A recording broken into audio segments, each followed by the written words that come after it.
February is National Black History Month, so to celebrate Black heritage, we will honor unsung African American heroes and patriots that aren't as well known to the public.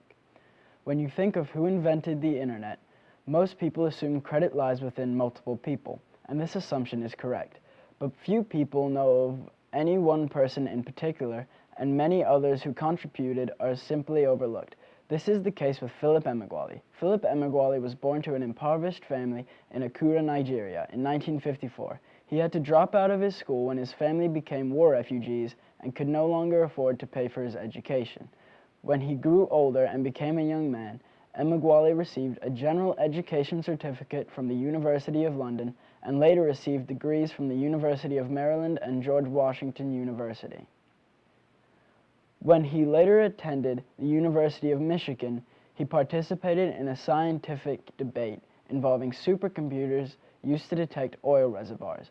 Emeagwali came up with the idea to use thousands of microprocessors rather than expensive supercomputers. All he needed to do now was to find and connect 8 machines. Through research, he found a machine at the Los Alamos National Laboratory called the Connection Machine. He applied for and was given permission to use the machine. It was able to perform 3.1 billion calculations every second, and Emeagwali used it to run his program from Ann Arbor, Michigan. The important part of this was that Emeagwali had programmed each microprocessor to communicate with 6 neighboring microprocessors simultaneously. The success of this record-breaking experiment meant that there was now an inexpensive way to use machines like this to speak to each other around the world. Emeagwali went on to earn the Institute of Electronics and Electrical Engineers Gordon Bell Prize in 1989, which is considered the computing community's Nobel Prize.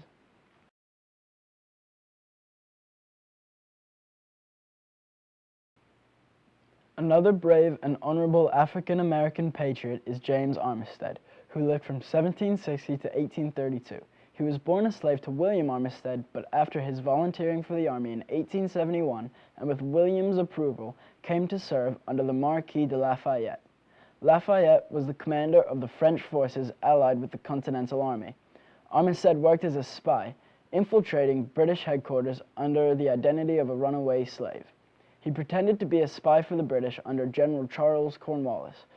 In the summer of 1781, General George Washington suggested for Lafayette to be aware of General Cornwallis's plans and movements. Lafayette sent several spies to infiltrate Cornwallis's camp, yet none were able to produce valuable information for him until he received Armistead's reports. The information in these reports helped Lafayette trap the British at Hampton. Later that summer, Armistead's reports helped the Americans win the battle at Yorktown, prompting the British to surrender. After the Revolution, Lafayette praised Armistead for his dedication and instrumental role in the surrender at Yorktown. James returned to William Armistead after the war to continue his life as a slave, because he was not eligible for emancipation awarded to slave soldiers as he was considered a slave spy. In 1784, Lafayette found Armistead in Virginia and was disappointed to find he was still a slave. Lafayette wrote a testimonial on Armistead's behalf, and 2 years later, the Virginia General Assembly emancipated him. It was at this time that Armistead made Lafayette his last name, in honor of the general. James Armistead Lafayette was nearly unrewarded for his important role in the victory, but can now be honored, especially this month, as well as every day, for his brave contribution that helped form the America we know. James Armistead and Phillip Emeagwali both shaped the way the future of America panned out, and should receive the credit they deserve as well as our gratitude.